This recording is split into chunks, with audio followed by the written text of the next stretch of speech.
Bem-vindo ao Flex Food, seu espaço para falar sobre alimentação evolutiva. Eu sou o Saulo, da Veganita Alimentos, uma fábrica de laticínios vegetais aqui em Brasília. E hoje nós estamos recebendo o Cláudio Bender, um nutricionista, mestre em nutrição vegetariano e um importante influenciador digital com mais de 20 mil seguidores. Exato.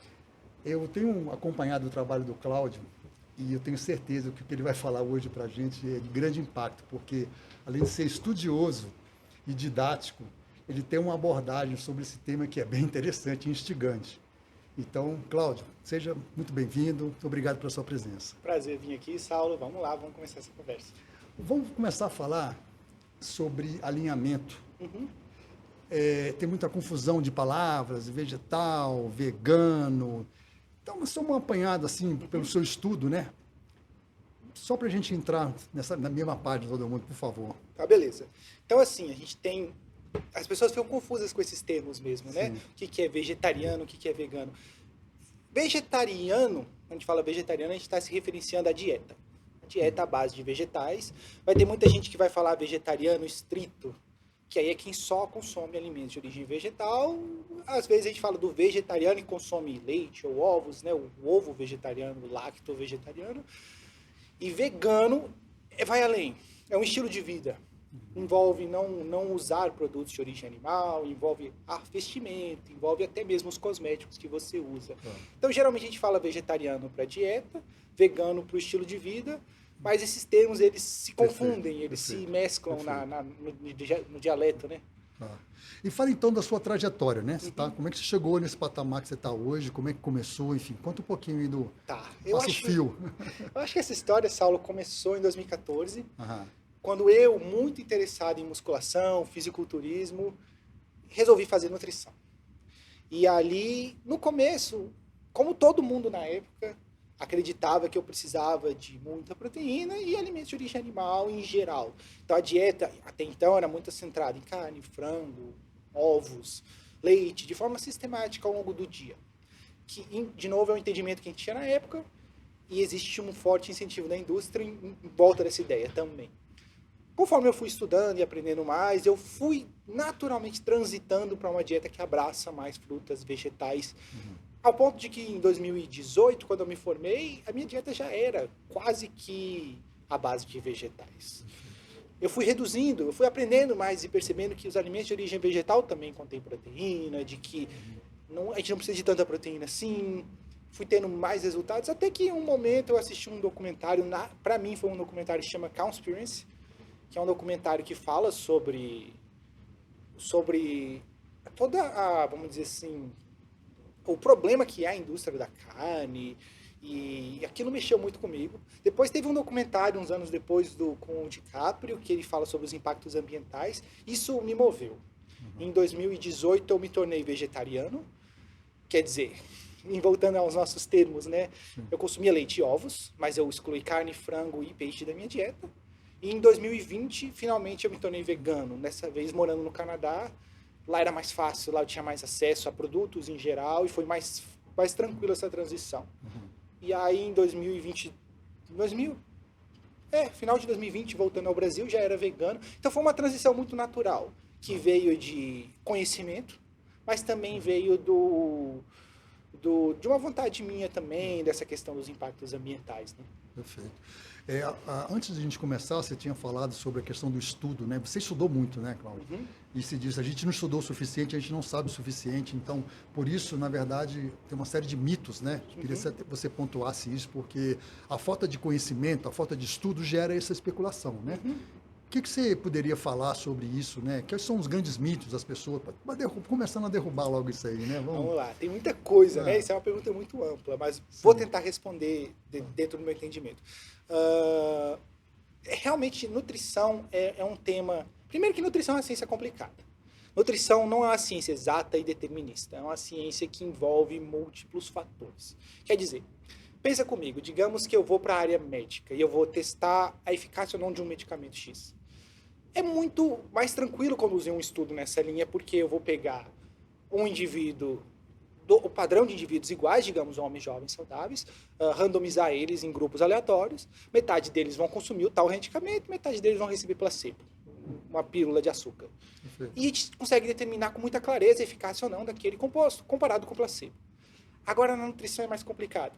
Digamos que eu queira avaliar os efeitos da saúde do consumo de ovos. Beleza.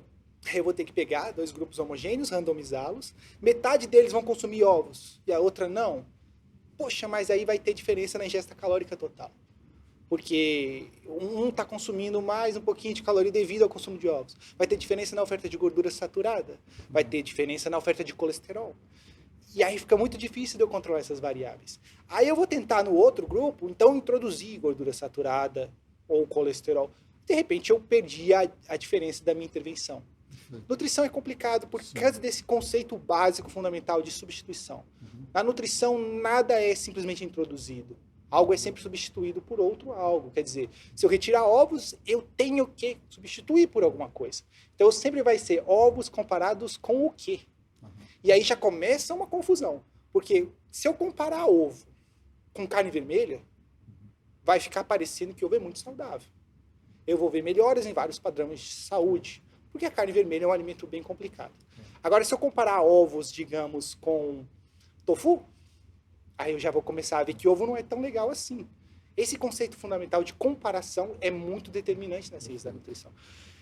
E aí, bora também no fato de que a nutrição envolve nossas emoções, nossas preferências, nossa cultura, nosso crescimento, e que intervenções nutricionais não são tão assertivas assim. Voltando, por exemplo, no medicamento, né? Se eu colocar um medicamento, é muito fácil de eu ver que o medicamento X reduz o colesterol. Agora, às vezes, o efeito de um alimento não é tão expressivo. Mas só porque eu não vi o efeito no meu ensaio clínico com 10 participantes, não significa que não é real. Sim. Então, já aí mora. E aí as pessoas, apesar da gente não ter estudos conclusivos, as pessoas estão vivendo, estão fazendo, estão testando, e aí tem variabilidade genética também, que é uma questão pontual. Voltando, esse exemplo do ovo é legal, porque tem gente que vai ter uma elevação muito drástica no colesterol consumindo ovos, e tem gente que não. Que não vai. E aí tem gente que vai falar que ovo tá tudo bem e vai vir com uns vídeos na internet falando eu consumi 30 ovos em um dia e não mudou meu colesterol. Mas o rapaz que tem hiperresponsividade ao consumo de colesterol vai ter com 2 ovos.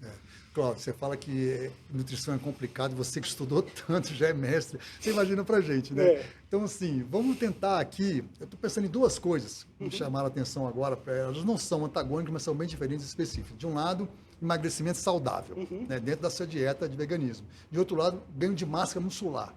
Assim, como é que isso...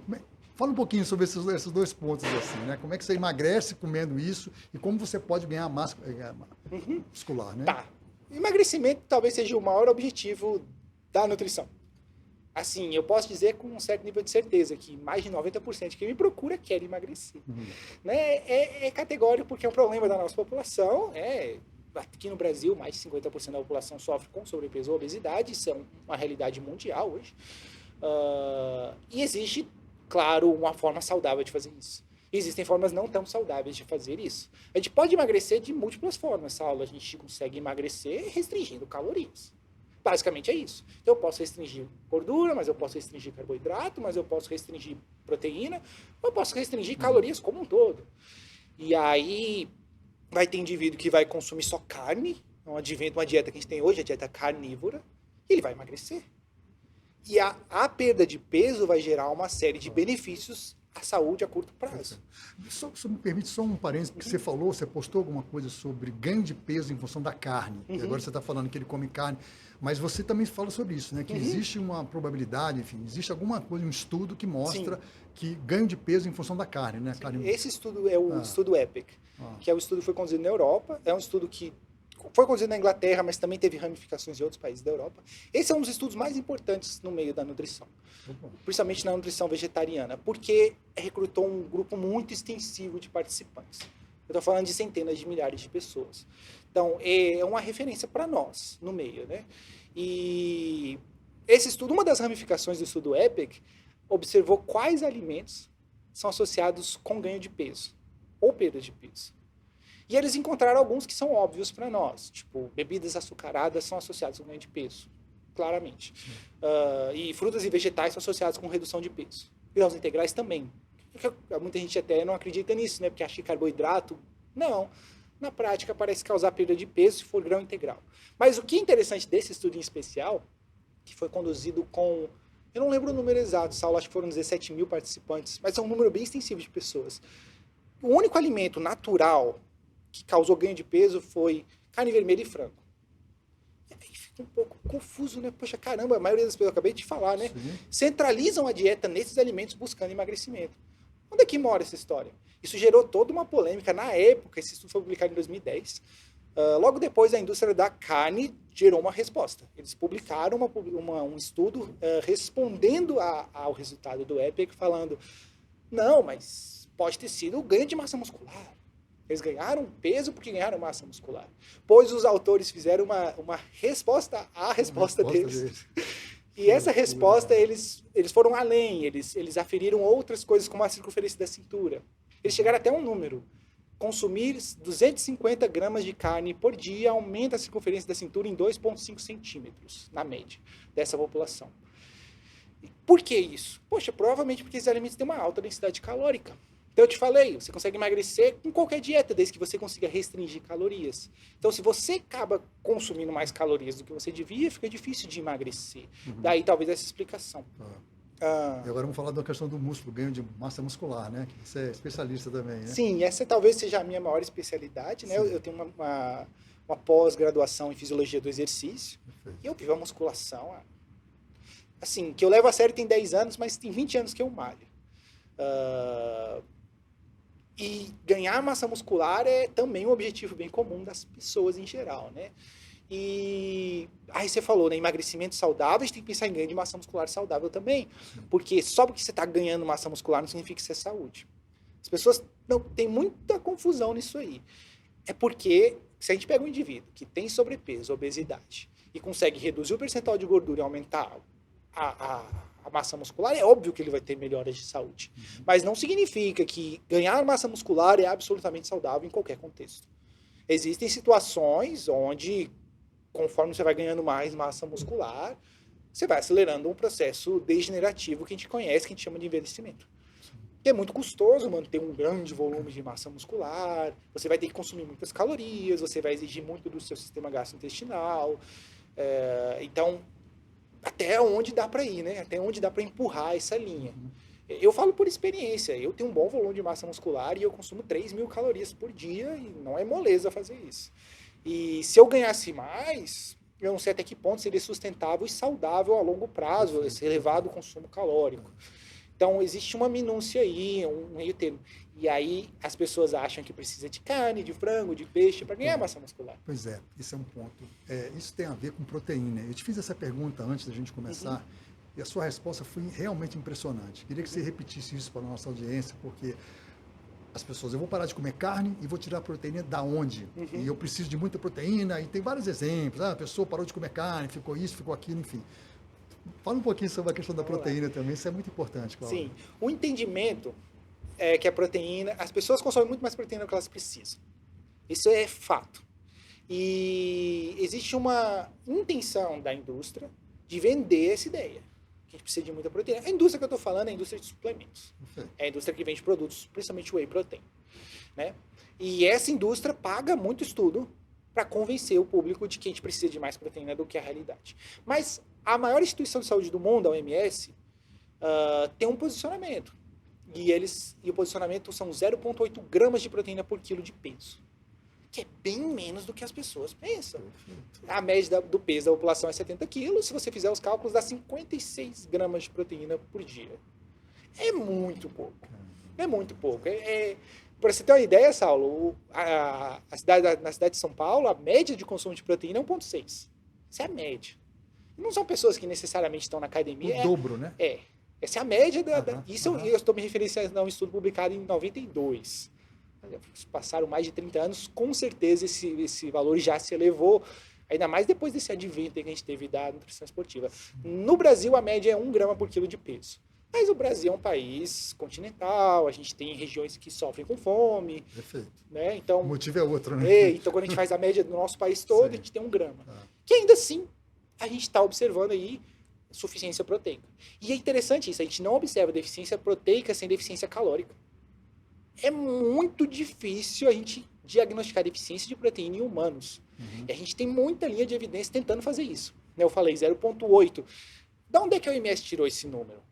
Eles tiraram de estudos conduzidos com um conceito que a gente chama de balanço nitrogenado. Balança? Balanço nitrogenado. Basicamente é assim. Proteína é o único nutriente que contém nitrogênio. Então, se a gente consegue mensurar a quantidade de hidrogênio que você ingere e a quantidade que você excreta, a gente consegue identificar onde que tem um balanço zero. Onde a quantidade ingerida bate a quantidade excretada. E, em teoria, isso seria a necessidade diária. Pois diversos estudos foram conduzidos na década de 70 nessa linha. Esses estudos foram conduzidos com humanos super controlados, estudos muito... Esses indivíduos ficaram em hospitais, trancados. Eles só podiam consumir aquilo que os pesquisadores forneciam para eles. E tudo e qualquer material que eles excretavam era mensurado. É até meio estranho, é fezes, é urina, é cabelo, é secreção nasal, tudo é mensurado, medido, pesado. E eles foram calculando e falando, eles começaram numa oferta zero. Então, oferecer zero proteína. Tá, zero e está excretando X. Aí eles foram, até que bate o balanço. Até que a quantidade oferecida supera a quantidade excretada. Não é um método perfeito, mas os estudos foram muito bem conduzidos, muito bem controlados. E a média dessas populações foi 0,66. 0,66. Aí, os pesquisadores da OMS foram chegar numa recomendação para a população. E para fazer isso, eles não usaram a média. Eles usaram 2 desvios padrões para cima. Quem sabe de matemática sabe o que eu estou falando. Eles calcularam considerando uma margem de erro 2 vezes para cima. Chegaram nesse número, 0,8, que seria o suficiente para não só suprir, mas exceder a necessidade de proteína de 97,5% da população por conceito. Então percebe que a 0,8 ainda é acima para muita gente. Quer dizer, né, Cláudia, aos poucos as coisas estão começando a ser melhor entendidas, né? Você tem uma parte do seu estudo que eu li falando sobre criança. A preocupação dos pais também que estão nos ouvindo agora. Como é que você inicia uma dieta segura para uma criança? Como é que você pode orientar pais a iniciar os filhos nesse caminho aí que é tão interessante, né? Tem várias fases da vida, né, Saulo? Nos primeiros 2 anos de vida, o alimento para sua criança é o leite materno. Se você não consegue fazer isso, você pode partir para fórmulas, mas o campeão é sempre o leite materno, não tem jeito. É a preferência, é o melhor, é específico para a espécie, é o que a criança tem que consumir. Conforme ali 1, 2 anos, a gente começa o que a gente chama de introdução alimentar, que não tem o objetivo de nutrir, tá? Tem o objetivo só de ensinar a mastigar, estimular o processo digestivo. E aí depois, para os 2, 3 anos de idade, a gente começa realmente uma alimentação, que a gente vai tirar o leite materno e alimentar. Para esse pai que está nos assistindo, está pensando na alimentação, é uma alimentação muito rica, onde nesse começo você vai introduzir vários alimentos. Então você vai introduzir frutas, você vai introduzir vegetais, você vai introduzir alimentos da sua cultura, que vão servir para essa criança. E da sua região também. Da sua região. E é muito tranquilo adequar isso. A variedade de alimentos você vai conseguir fatalmente adequar a nutrição dessa criança. Claro que um profissional vai te ajudar. E se a gente está pensando numa alimentação à base de vegetais, como qualquer alimentação, a gente vai ter alguns pontos de atenção. Né? Então, talvez a gente queira suplementar B12 num cenário onde essa criança é vegetariana. Talvez a gente pense no ômega 3, mas a gente provavelmente vai pensar em alguns suplementos em qualquer padrão alimentar, de qualquer forma. E aí a escolha de introduzir carne ou não é uma escolha. É bom deixar isso claro. É uma escolha de cada um. Não é algo essencial. Nunca foi. Não há necessidade disso. Para além de alimentos, né, criança ou não, saúde é muito mais que isso, né? Pensando na saúde holística. Fala um pouquinho também sobre isso, a questão da mente, de exercícios, enfim, de coisa que a gente pode aliar para ter uma saúde melhor e mais equilibrada, né? Sim, as pessoas dão muita ênfase, às vezes, em um ponto. Aliás, a gente tem essa mania, né, de segregar as coisas. Isso é muito bom para a didática, é muito bom nas faculdades, para a gente aprender, mas na vida real é um monte de gente fazendo um monte de coisa ao mesmo tempo e uma coisa interfere na outra. Então se a gente está pensando em saúde, não adianta atacar só a alimentação. Você tem que pensar no teu sono, isso é muito importante. Qualidade do sono. Hoje em dia as pessoas negligenciam mais e mais o sono. As crianças estão indo dormir meia-noite, 1 da manhã, isso se tornou normal. E, infelizmente, a nossa fisiologia não foi desenhada para isso. né? Então, cuidar do sono, exercício físico regular, nossa população é muito sedentária, isso explica muito dos problemas de sobrepeso e obesidade. Crianças, então, que a gente está falando um pouquinho sobre crianças hoje em dia com mídia social, com videogame, a gente não vê tanta criança na rua brincando, não vê tanta criança correndo mais, às vezes por preocupação com violência também. E também a segurança da parte psicológica, né? Você ter, poxa, se a criança crescer numa região violenta, por exemplo, ou mesmo um adulto, né, que ele tem insegurança, que ele tem medo de sair na rua, cidades, por exemplo, Rio de Janeiro, infelizmente São Paulo também está se tornando assim muito violento. Essa questão psicológica também é importante a gente pensar, né? E até mesmo a insegurança climática que a gente está vivendo hoje, né? Esse cenário que a gente teve agora dessas queimadas gera muita ansiedade, gera muito desconforto para muita gente. Sim. Cláudio, você gosta muito de estudar, mas gosta muito também de compartilhar, né? Gosto. Conta um pouquinho como é que você começou, então, usando o canal, né, na rede social, para propagar e compartilhar essas ideias aí. Como é que começou isso? E, de repente, também, alguma coisa interessante de lá para cá, não sei quanto tempo você está nisso, acho que uns 5 anos, talvez? Eu me formei em 2018, né? Então, hoje vão fazer 6 anos que eu me formei em nutrição. E eu comecei com o Instagram em 2020, mídia social, né? Então, vão fazer 4 anos. Mas se eu levo a sério mesmo, o Saulo tem 2. No começo era uma exploração, uma brincadeira que veio da minha irmã, que mexe com marketing, e ficou, Cláudio, investe nisso, é legal, vale a pena. Eu sou um cara todo introvertido, não parece, mas sou. Um rapaz muito na minha, nunca gostei muito de falar em público, mas fui aprendendo. Se você olhar os meus primeiros vídeos, é horrível, assim, a minha fala é toda travada, não sei me comunicar, não sei gesticular. Você vai aprendendo, cara. Sim. Então começou nessa vontade que partiu dela, e eu fui desenvolvendo. Um Instagram, alguma coisa, um YouTube... Começou no Instagram, e o YouTube é um negócio que eu sou apaixonado, assim, eu sempre gostei de assistir YouTube, sempre adorei, e aí um ano para trás agora eu comecei a investir nisso, fazer os meus vídeos do YouTube, montei um estúdiozinho em casa, comprei um microfone legal, e tentar compartilhar isso tudo com as pessoas, né? Então é uma paixão minha que se tornou quem eu sou hoje. Teve algum retorno de alguém, assim, que chamou sua atenção, que você podia dividir, assim, nessa interação com o seu público aberto? Nossa, muito, sabe? Teve alguma coisa assim que... Todo dia eu recebo mensagem de gente agradecendo, de gente que fica inspirado nas coisas que eu faço. Eu acho que talvez o primeiro mexe com a gente, né? As primeiras mensagens, né? Quando eu ainda era pequeno, e as pessoas mandavam, tipo, Cláudio, isso mudou pra mim. Essa informação que você passou fez diferença na minha vida. Isso mexe. Ou o primeiro paciente que conseguiu emagrecer. Eu lembro até hoje do primeiro paciente que voltou pra mim, um mês depois, e falou, Cláudio, eu perdi 10 quilos. Falei, caramba, 10 quilos, é sério. Isso mexe, porque a gente percebe como que o nosso trabalho está mexendo com as pessoas, como que funciona, não é só teoria.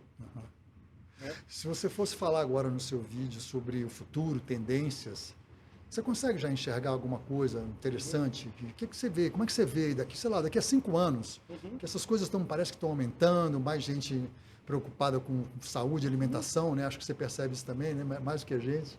O que você vê de futuro aí, de tendência, que você pode pontuar? Eu acho que não é só porque é o ramo que eu trabalho, mas eu acho que a tendência é as pessoas cada vez mais consumirem menos produtos de origem animal e irem partindo para uma alimentação mais baseada em vegetais. Eu acho que isso está crescendo muito.